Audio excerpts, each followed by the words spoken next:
It's time for another tale from the glass-guarded world, with Brian as Paxton the human cleric, Ashley as Tara Dane the human fighter, Danielle as Athelflad the halfling rogue and monk, and me, Mike, as the DM.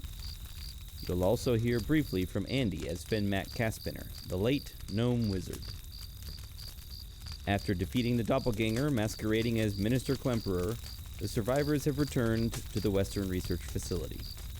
There, Atulf, the gray-cloaked wizard of secrets, has escorted them under the facility and inside the Western Bubble, where a large glass mining operation has been revealed. The magnitude of this discovery is staggering. The cult, known as the Glassbreakers, may have been dangerously close to destroying the entire world. But what now? Where will our heroes go next?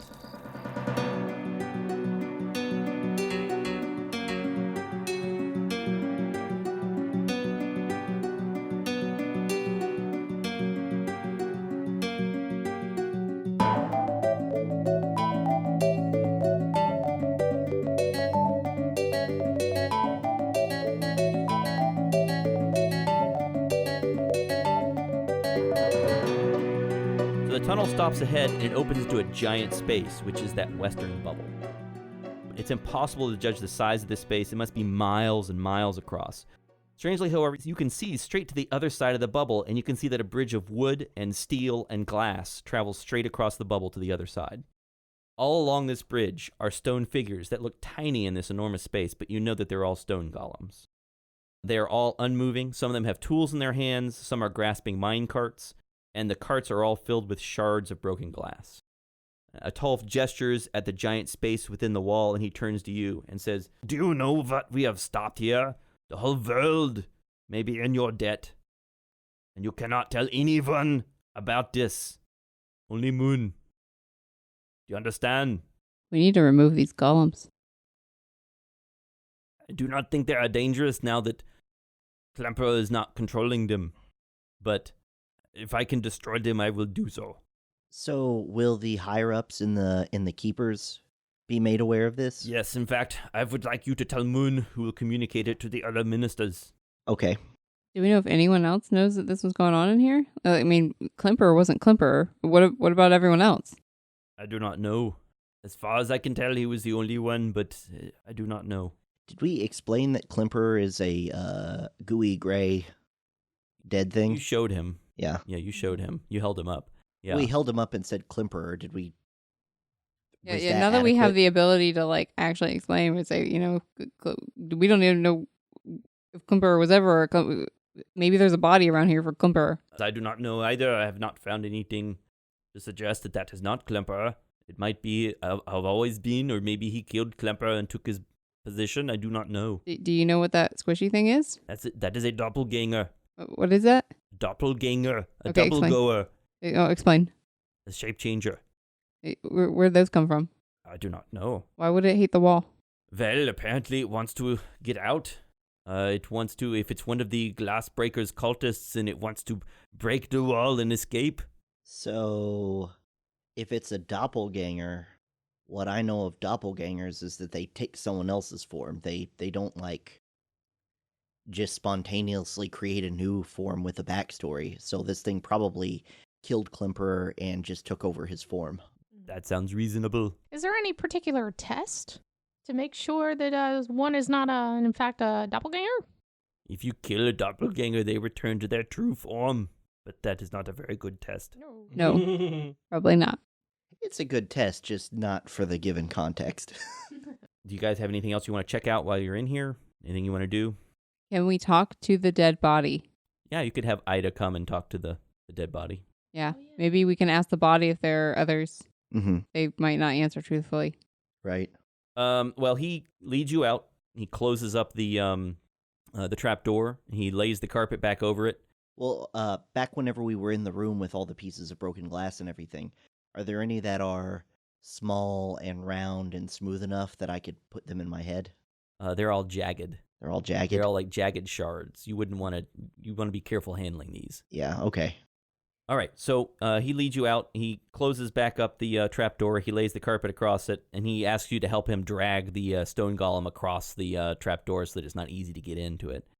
assuming you're willing to help him. Yep. Mhm. Yeah. And he leads you back down the hallway toward Ida's laboratory. So you walk toward Ida's laboratory and you go inside. Ida is in there. It's late in the afternoon now. Ida will agree to cast Speak with Dead on the corpse if that's what you want to do. Oh, and there's one other thing. As you guys are walking down the hallway, you can see standing by the doors that lead into the atrium, the entry hall, is Lumpen. Oh no. And Lumpen says, What? What do I do? What happened? What do I do now? Come with me, Lumpin. But what happened to Finn? Just we'll talk about it in a little bit. I don't know what to do. Come here. Just stay with us. Okay. My little rat baby. Oh my god.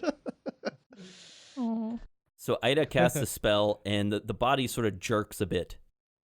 It says, What do you want? What do you want? I want out. Too late now. Now I'm trapped with everyone else in this, whatever my soul is. What do you think is outside? Gotta be better than this. So you don't know. I don't know. What if it's not? We're all going to die sometime. What makes you think that? That we're all going to die sometime? Well, I mean, obviously we're all going to die at some time, but like, why do you think we're going to die and that has something to do with the glass? Are there others like you? I don't have to tell you that. What's with the tattoo on your ankle? I don't have to tell you that either. I don't have to tell you anything. Well, we think that part's obvious. Mm-hmm. You're with the glass breakers. Oh, you have a little bit of intelligence. You figured something out. How long have you been here? I don't have to tell you that. I've always been here. How's that? What happened to Klimperer? I'm Klemperer. You are not. As far as it concerns you, I'm Klemperer. Everything that Klemperer accomplished in his ridiculous, unimportant life, I magnified it and made it into something great. And I accomplished amazing things.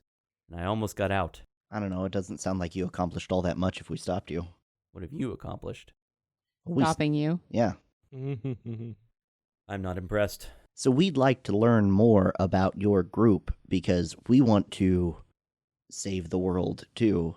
And it sounds like that's what you guys are trying to do is break out to help and to survive, right? We want to save everyone. We need to know more so that we can be convinced that that's the right step. Yep. There's no more to learn. The world is dying. We all stay here. We all die. What's the proof? The world is getting warmer all the time. The rivers are breaking. It won't be long now before the next one breaks. What's your proof? It seems inevitable. The crops are dying. The world is warmer than it once was. There used to be ice all over this facility. Well, let's just say hypothetically we join your side. I mean, is it well equipped with a lot of people, firepower, or is it just us lone gunmen going into a fight? I will not tell you how many people are in the glass breakers. Nah. Where is your Good try, initiation rites out? He becomes uncooperative. Nah. As He a wasn't already. yeah, Becomes as even less cooperative. as a last gamble for some sort of like kinship between us, do you have any family that you would like for us to inform that you've gone? No. No one needs to know. Fair enough. So Ida says, is there anything else I can help you with? Anything else I can do for you? Yes. What's that? We lost a friend. The gnome. The gnome. His name was Finn. Oh, okay. Where is he? He's out in the hall. Okay.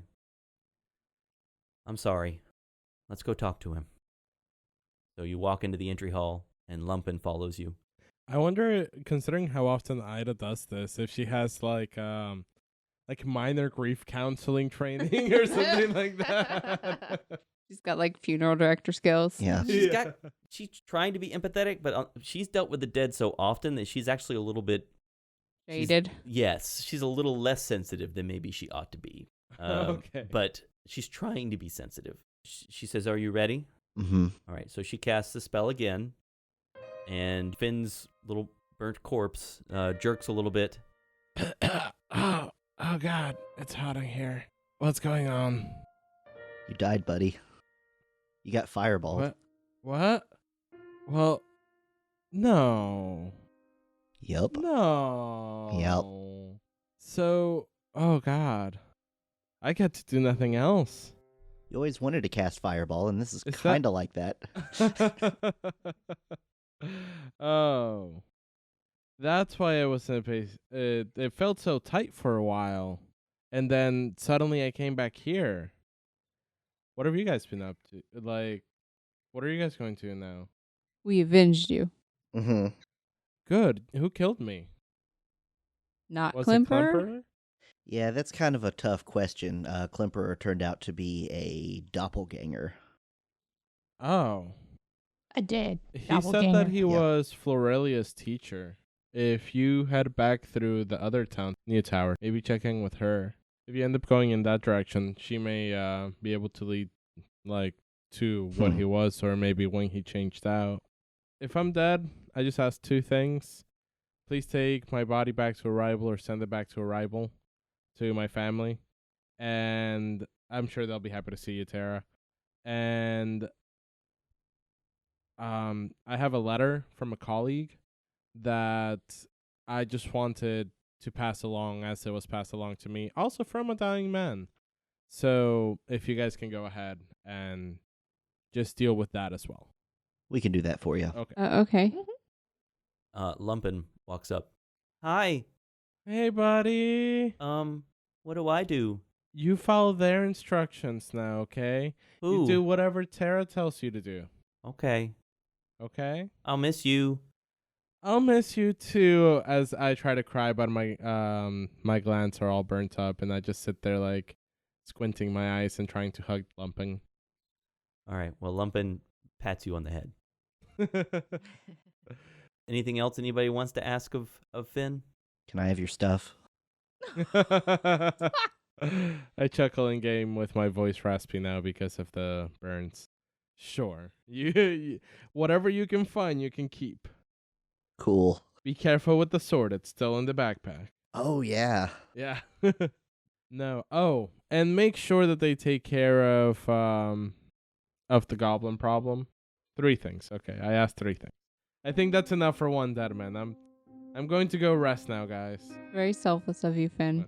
Thank you. Bye, Finn. Maybe I'll see you guys later at some point. I hope not. I can come by and visit. True. You want to hang out with Carlton? Yeah. Can we take your body to Carlton? Do you want to hang with the Cruel? Oh. Wait, no, you want to After- take your body to Arrival. I'm sorry. If you can get my parents to agree, I would not be opposed to that. I don't want to be left in the family sepulcher anyways. Well, the spell ends, and Ida says, "Again, I'm sorry. I'll put his body in my cold room, along with Klemper's, I suppose. And if when you're ready to take him, you just let me know, okay?" Okay. And Atulf says, I think that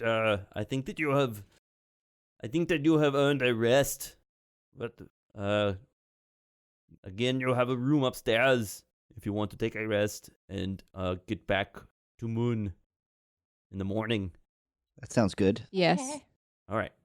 So you guys go to bed. You take a rest. You get how much experience? God, it's gonna be a Oh, lot. yeah, one last question for Dead Finn. How much XP do we have? All right, so up until I'm at 3187. Yeah, I don't know what we got from the last session, but I know that up until we walked into the into this area, I had us marked at 2787. Okay. Yeah, 3187 is right because you got 400 last time. Okay, perfect. Bam. There you go. She will not keep track of experience for you guys. I have a phone calculator. Ooh. You guys turned into like a 2-headed yeti to Mm-hmm. kill him. It's kind of good that we did because I don't think we would have made it otherwise. Yeah. I don't think so either. That was a good call. Honestly, if I was on your end with the 1 HP and everybody unconscious, I would have just been like, okay, I pulled back. Reverse. Yeah, I pulled back the boat. It just wasn't meant to be. Peace. Yeah, Yeah, I was considered it, but that's why I was like, let's just do this gamble. you each get 833 experience points. Nice. Oh, also, and that's divided by 3 and not by 4, right? Yes. Okay. Yes. I divided by 3. 4,020. So 833 experience each. And you go upstairs. You take a rest for the night. You can level up if you want to. Yeah. Okay. Yeah, definitely. I didn't know if that's something you want to do right now or what. I wish I could. Oh. I was gonna get so. He'll be level 3 forever. Yeah. Never guess got this that is- level 15 perception, passive perception. I guess this is our point in the podcast where we say thank you to Andy for participating in the story, and we're really sorry that you have to go and that Finn died. Yeah, I'm Yeah. sorry I couldn't continue it because I'm moving. Right. Yeah, not because my character died, I'm not continuing anymore. Yeah. I didn't actually mean for you to die there, though. I That was not me know. intentionally killing you. Are you sure? I mean, it is in the sense that Klemper is trying to kill you, but at the same time, I wasn't thinking, I got to make sure that Finn dies here. I got to take whatever Yeah. action. It just happened to be the case that you were the one. It could have been someone else. Athelflaed Yeah. almost took enough Yeah. hit points to kill her. Yeah, by like 2 points. Yeah. It felt like he wanted us all to get jobs in Chicago. No. But honestly, I like that better because even if I wasn't moving, that's where Finn died. Yeah. He would have died with the fireball to the face in the middle of the aqueduct during a chase. Yeah. And then I would have picked that Bard NPC, and I would have been like, I want to go with you guys. Oh. Yeah. So can you tell us, since he died that way, how you wanted him to go? Maybe there'll be a hint at it later. Okay. Hopefully, I'll be able to make a couple guest appearances, Right. but I will still be listening to every episode as it comes out. So I'll still be keeping up with the story. Don't worry about that. We've made some arrangements so that maybe he can appear in some guest episodes in the future. Not as Finn, but as someone else. Yeah. So Oh, we'll, yeah. we'll be doing that remotely. Hopefully you'll hear from Andy again. DM's note. Andy basically disappears after this point in the podcast. You'll hear him laugh a few times, but basically this is his last regular appearance. Again, you'll hear him in the future, hopefully, if he makes a guest appearance here or there in an episode, as someone other than Finn, of course. Thanks, Andy. We'll miss you. The next day, which is... Oh no, Andy always kept the schedule. We're level 4 now, right? Yes. Yep. So the next day, you arrived on the 8th of 7th month. It is now the 9th of 7th month. Atulf leads you downstairs. He's going to take you by Ida's to pick up Finn's body. Athelflaed, as you walk down the hallway, Jaromir is standing outside his laboratory, and he's looking at you. And he watches you as you guys walk past into Ida's laboratory, and he doesn't say anything. He just watches you. And you walk into Ida's laboratory. She's got Finn's body in a casket. She's actually got a casket for him. You walk back out. Atulf is escorting you out of the facility. And as you pass Jaromir, he holds up a finger and says, "One more question, Reaver Monk. What were you doing on the island? Why were you there with your black boat?" Why do I need to answer your question? You do not have an answer? I have an answer, just not for you. I see. And he turns around and goes back into his laboratory. And I shout, "Boat thief." Atulf leads you out of the facility and up to the aqueduct, back to the boat. The boat of the minister. It is a shame that you destroyed it. I suspect it was a folding boat. It would have been very useful. But you still have this boat. You can ride this boat on the aqueduct all the way back to Mun. The aqueduct will go straight to his tower. Should be a faster way to, and probably safer way to journey than traveling through the forest. I'm all for that. Mm-hmm. You're not normally supposed to do that, but I think we will make an exception in this case. Do you know of many people who drive boats on the aqueducts? No, No? no one is supposed to do that. But do you know of anyone who does it even though they're not supposed to? Only official ministry business. In any case, thank you for your help. I appreciate you risking your lives and losing a friend. I take Athelflaed and Tara aside and I'm like, do you think we should tell them about the, is it elves? There were elves and humans. Maybe. I really don't know who to trust anymore around here. I'm feeling a little Paranoid? Yeah. I don't not trust Atolf, but I don't know what the point of maybe. I guess we can give him a heads up. Whatever. Yeah, so Atolf, Yeah. whenever we were traveling along the aqueduct, we weren't able to see who's inside, but a couple different times we heard thumping noises that sounded like someone using poles to push themselves up and down the river. So it happened a couple times on our way here, so you may want to keep an eye on that. He says, I wondered about that. So I wondered what the minister might do with all the glass. He could just dump it in the hole in the bottom of the bubble. But I wondered if he did anything else with it, and why there was a minecart leading out of the building. I suspect that he was selling some of it, and that is probably how he got it away from the building, by having people come on the aqueduct. He was probably making some money on this side. So where would all that money be going? Did you search his room pretty thoroughly? I didn't find very much. I found a small amount of gold, some magical notes, some letters from Floralia, but I did not find any large piles of gold. Fair enough. Perhaps he was getting paid in some other way. All right, well that satisfies all my questions. Let's get to Mun. All right, so you ride the aqueduct. It takes 5 days, and you don't have any interesting encounters on the way. It's pretty much just a straight ride down the aqueduct. You pass the Tower of Green Zub without incident. I have a question about leveling up. Uh-huh. I am, my ability score improvements include Constitution. So when I take, and my Constitution modifier is being bumped up. So when I take my Constitution modifier for my XP, or for my HP for the new level, do I use my new modifier or my old one? I think you get to use your new one, and I think that it adds to the. Does it add to the levels you've already I think it's taken? retroactive, but I'm not sure about that. Player's Handbook, page 177. If your Constitution modifier changes, your hit point maximum changes as well, as though you had the new modifier from first level. So it is retroactive. So I add +3 more? That's right. Okay. So I got 4, which is not good.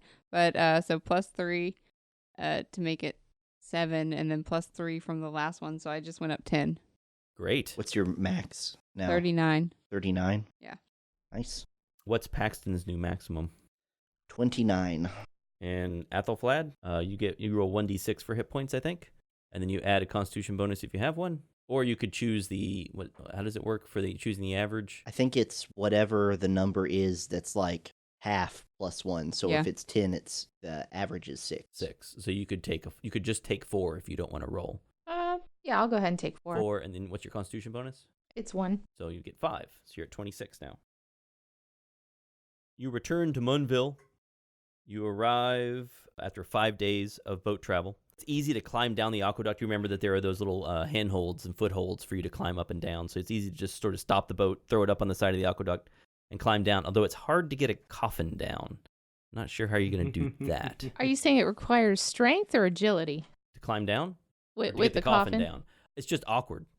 Well, I've got really high acrobatics. I mean, you could lower him down on on a rope, or one of you could sling him over your back and get him down. It's just that, do you want him banging around inside a whole lot, or yeah, that's the question.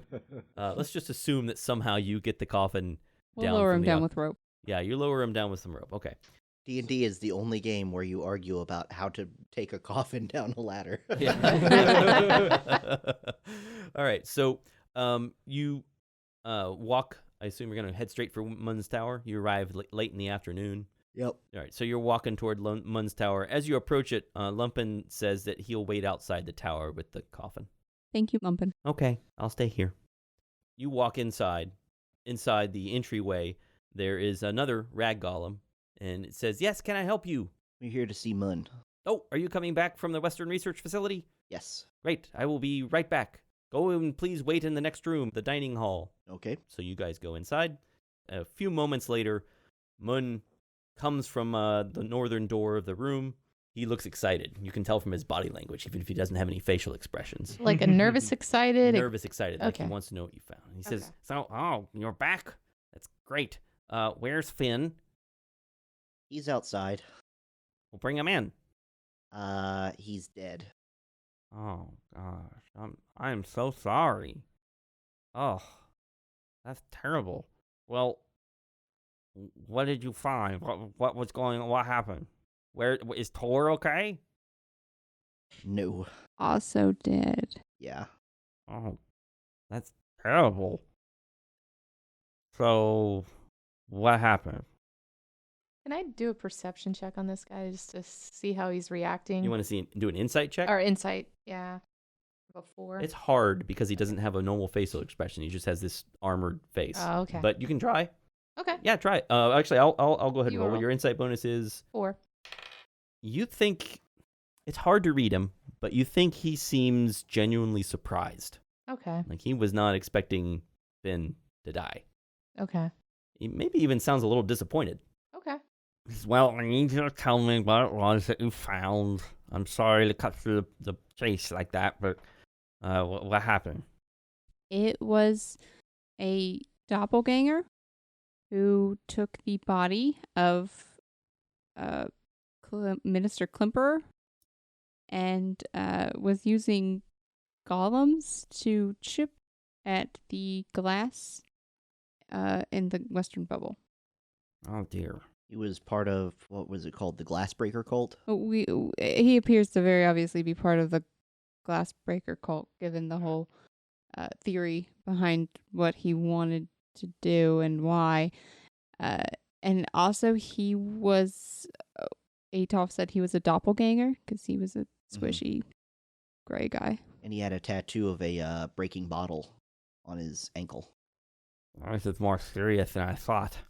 They've called for a drink. And he walks over to his cabinet and he gets out some wine, and in one goblet, he fills it with wine and he hands it to Paxton. Drink. What about Look, if I wanted you dead, you'd be dead already. Just drink it, okay? I mean, that you're not making it sound less suspicious when you say that. Just drink the wine. It's fine. I'll drink it too if you. I can't drink. What if I forgot? Insight check on this guy. I'm thirsty too. What's your insight bonus? It is +5. You are certain that he wants you to drink something that's not normal, not going to be like normal wine. Okay, cool. Tell me why this is not normal wine. Why do you want me to drink it? Well, the wine is completely normal wine. It's actually the goblet that is interesting, but I would like to find out what happens when you drink it. Because you look familiar to me, and I want to find out. I already lost a friend, you know. It's not going to hurt him. You know what? As a gesture of good faith, because I think that I may know what you're talking about, and I've got some questions about that too. So, bottoms up, and I drink it all in one gulp. All right. You drink it all in one gulp, and you feel for a moment dizzy. But the feeling passes, and you waver just a little bit, but then you feel fine. Mm-hmm. And he's looking at you. Mm-hmm. And he says, well, that's not what I expected. How do you feel? Fine. Really? What did you expect? Yeah. I was expecting you to maybe faint and I might have to catch you. That's interesting. Should my party mates drink any of this wine? They can if they want. It won't do anything for them. What does this goblet target? Well, we'll talk about that in a moment. That's Okay. a good question. So, well, first of all, he sort of makes a throat-clearing sound. It sounds like metal grating on metal. And he says, I suppose we should drop this charade. Yes, that was my old voice. What? But you didn't really think I had to keep that ridiculous voice when I adopted this body, did you? That would be silly. I still use it to make the townfolk feel comfortable, but now I use this voice. That's much better, don't you think? I like it a lot more. Why are you so sensitive about it then? You like the other voice better? I've just had too much weird for one day. I'm sorry. I can use the old voice if you'd prefer. I like this one better. Can you mix the two? I don't think so. No, I can't do that. All right, you just talk though. Which voice do you want? New Whatever, one. just talk. Oh, well. The new one's easier to hear. In any case, you shouldn't act surprised by voice changes or strange wine. I mean, you're not what you pretend to be, or maybe you are. I'm not sure if you know what you are. Do you know what you are? I have an idea, but I don't know what that means. Do they know? Oh. We know he's special. Well, that was before I... They don't know any more than I know. We'll say I that. see. Oh. Well, More generally, what do any of you know? It's unfortunate that Finn is not here. He would be able to tell us that our magic comes from the energy generated by living things, a web around us that can be converted into useful energy by wizards and sorcerers. Finn had been properly trained in the arcane arts by a Magistracy Academy, and he knew that the process of harnessing this energy was not perfectly efficient, and that it generates waste heat. He might even know that this heat has nowhere to escape, and is gradually baking the world. If he were here, he would tell you about Galdor Craftiga's law, the first law that students learn in magic schools. That law is, there is no such thing as a free spell. Every choice has a cost. But you, cleric, where does your magic come from? I can't really say, honestly. Have you ever thought about the source of your spells? Not so much. Why don't they create heat? 'Cause I'm really good at it. No, there is no such thing as a free spell. Someone somewhere bears a consequence for your spells. Wouldn't you like to know who that is? I would. Sure. So they were trying to tunnel out. How do you feel about this? It seems like a gamble. That's a good way to put it. Does it concern you at all? Yes. Why? Because we don't know what's on the other side, so it could save us, it could destroy us all. That's a good way to put it as well. Yes. You may have heard of Foresight and his statements that some of his cultists advocate. As I've pointed out before, there is no evidence, as far as I am aware, of Foresight's existence. Anyone could have written those phrases you've discovered. Nonetheless, they do give one pause, especially after the river broke. People started paying. Some people, especially those with a superstitious mind, tended to pay more attention to them. This world is dying. You know this, or the people in Arrival who sent you, and he gestures at Terra, know this. I've asked you before. If you find yourself in a burning house, do you get out as quickly as you can, or do you plan new lodging first? Your answer was the same as that of the keepers of arcane knowledge. You said you would try to put out the fire. I shall return to this question in a moment. First, you want to know what I have learned about the river. Yes. I have flown up to the very outlet of the broken river, far up the wall. It took a long time and quite a few spells. Would you like to know what I found? Yep. More glass. A large glass tunnel, heading westward for some distance into the wall. I thought I could possibly see the tunnel walls change to a different, darker substance in the distance, but I couldn't be sure. I was repeatedly battered by blasts of water from the wall. It's not terribly clean water either. I simply could not make progress into the tunnel. I tried polymorphing into various creatures, but the bursts of water are too hard to deal with. I have considered traveling to the functioning rivers to see if I can travel upstream there. I've had colleagues at the River Reliable make some measurements. I'm not certain, but I think it may be the case that the other rivers have increased their rate of flow to partially compensate for the loss of the Gods River. No, I do not know what that means. I also have another idea. Have you ever considered where the water goes? Now that I have this body, I can travel to places previously inaccessible.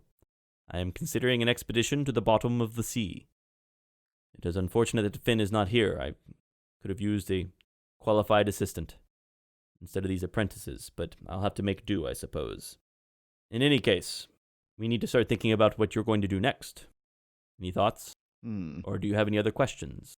Well, we do need to get our friend back to his family in Arrival. Is that something you could perhaps help us with? I could possibly make arrangements for that, yes. I could possibly make arrangements for that. I'd be glad to, in fact, if I can figure out a quick way to do that, assuming that would be important. Yes, I could take care of that for you. Is there any recommendation that you can make for a place where you think something that needs answers? Like I know you want to go to the bottom of the sea, and obviously we're not equipped to do that, but where do you think we should go? That's an interesting question. Let me think about that. And as he's thinking, you hear heavy footsteps from a room behind Mun, and the door bursts open, and a young woman runs into the room. And Mun's face is still expressionless, but you can somehow tell he is not happy with this intrusion. And he says, Sibley, you're supposed to be working upstairs. I'm having a meeting. Those are two very good reasons not to disturb me. And she looks conflicted and says, I'm sorry, Master Mun, but the news just came over the minister's network. The Hilt River. It's begun to break. And that's where we'll stop. Uh.